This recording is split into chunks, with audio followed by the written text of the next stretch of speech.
The year is 1940, a year that would forever change the course of history. Europe is teetering on the brink of catastrophe, with the shadow of war looming large over the continent. The flames of war, ignited by the Nazi invasion of Poland, are spreading rapidly, engulfing nations in a conflict that seems unstoppable. Across the continent, an uneasy tension grips millions as families huddle around radios, anxiously awaiting news. In the West, a fragile peace prevails, a tense standoff between Germany and the Allied powers, with both sides preparing for the inevitable clash. This period, known as the Phony War, belies the storm about to break. As soldiers wait in trenches, anticipating the battles to come, Adolf Hitler and his generals are finalizing plans for a Blitzkrieg to conquer France. A strategy that would change the face of warfare. The French, confident in their Maginot Line, await the German onslaught, believing their defenses to be impenetrable. The British Expeditionary Force stands ready to confront the Nazi war machine, determined to defend their allies and stop the German advance. The invasion of France in 1940 would be a pivotal turning point in World War II, marking the beginning of a brutal and relentless campaign.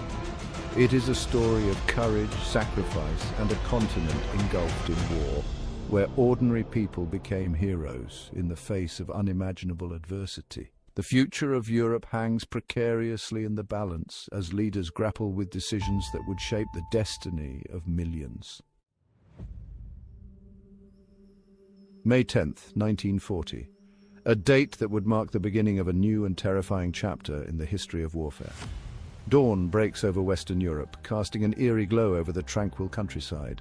The calm before the storm. The silence is shattered as the German war machine roars to life. Engines rumble and soldiers steel themselves for the battle ahead. Operation Vollgelb, the meticulously planned invasion of France and the Low Countries, has commenced.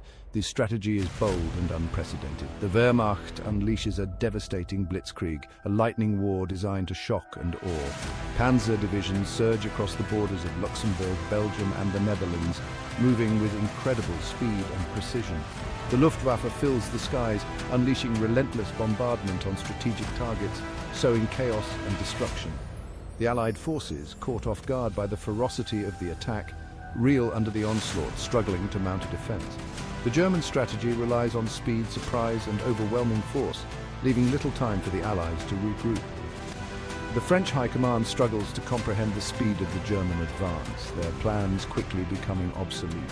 The Allied armies are forced into a desperate fighting retreat, their lines breaking under the relentless pressure. The battle for France has begun in earnest, and the survival of Western Europe hangs in the balance. The world watches as history unfolds. The German Wehrmacht, a formidable fighting force, stood poised to deliver a decisive blow against the Allies. Leading the charge were the Panzer divisions, the spearhead of the German Blitzkrieg. The Luftwaffe, under Hermann Göring, enjoyed air superiority. Their dive bombers, particularly the feared Stuka, proved devastatingly effective. The German military machine posed a formidable challenge to the Allied forces. Facing this foe were the armies of France, Britain and their allies. The French army, once powerful, was hampered by outdated equipment and flawed strategy. The British Expeditionary Force, though well equipped, was small in number. Despite the odds, the Allied soldiers fought with courage and determination. British, French, Belgian and Dutch troops resisted the German advance with tenacity. The thunder of artillery and the roar of aircraft engines signaled a terrifying new reality for the civilians of France and the Low Countries. As the German Blitzkrieg raged, millions were caught in the crossfire. The relentless aerial bombardment sowed terror and destruction. Cities and towns were reduced to rubble. Refugees fleeing the fighting clogged the roads. Families were separated, homes abandoned, and lives forever altered. The invasion of France was not just a military campaign, it was a human tragedy. The resilience and spirit of the civilians form an integral part of the narrative of the 1940 invasion of France. The Low Countries fall. A grim prelude. The German invasion of the Low Countries was swift and brutal. These small nations, clinging to their neutrality, were ill-prepared for the German onslaught. The Wehrmacht overwhelmed their defences. In the Netherlands, German paratroopers seized key bridges and airfields. The Dutch army fought bravely but ultimately succumbed. On May 14, 1940, the Netherlands surrendered. Belgium, with British and French troops, offered stiffer resistance, but fell to the German advance. The fall of the Low Countries demonstrated the devastating effectiveness of the Blitzkrieg. Sedan, the hinge of fate. As the German army surged through the Ardennes, a pivotal battle unfolded at Sedan. Situated on the Meuse River, Sedan held immense strategic importance. The French defenses at Sedan were poorly coordinated. The Luftwaffe pounded French positions with relentless bombardments. On May 13, 1940, German panzer divisions launched a massive assault. The French defenders fought bravely, but were outmaneuvered. The German breakthrough at Sedan shattered the French lines. The Battle of Sedan proved to be a decisive turning point in the Battle of France. The Ardennes encirclement. A trap springs shut. With the French lines shattered at Sedan, German panzer divisions surged westward. Their rapid advance drove a wedge between the British Expeditionary Force and the main French armies. The Allied forces found themselves in grave danger.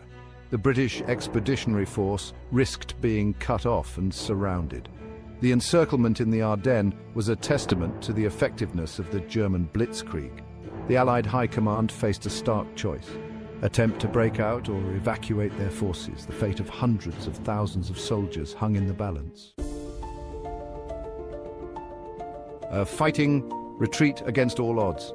Faced with annihilation, the Allied armies fought a desperate retreat towards Dunkirk. The retreat was a harrowing ordeal under constant German air attack.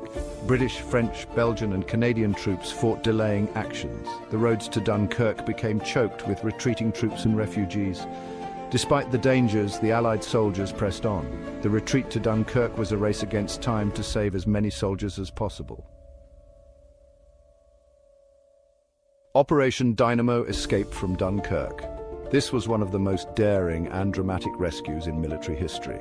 As the remnants of the British Expeditionary Force and their French allies converged on Dunkirk, a desperate evacuation plan was put into action. The situation was dire, with enemy forces closing in rapidly. Operation Dynamo, a hastily assembled flotilla, sailed across the English Channel to rescue the stranded soldiers. This fleet included not just military ships, but also civilian vessels of all kinds. The evacuation, which began on May 26th, was a remarkable feat of improvisation and courage. Soldiers waited anxiously on the beaches, hoping for a chance to escape. Under constant Luftwaffe attacks, the little ships of Operation Dynamo ferried over 338,000 soldiers to safety. The bravery of the crews and the resilience of the soldiers were extraordinary. The scene at Dunkirk was one of controlled chaos.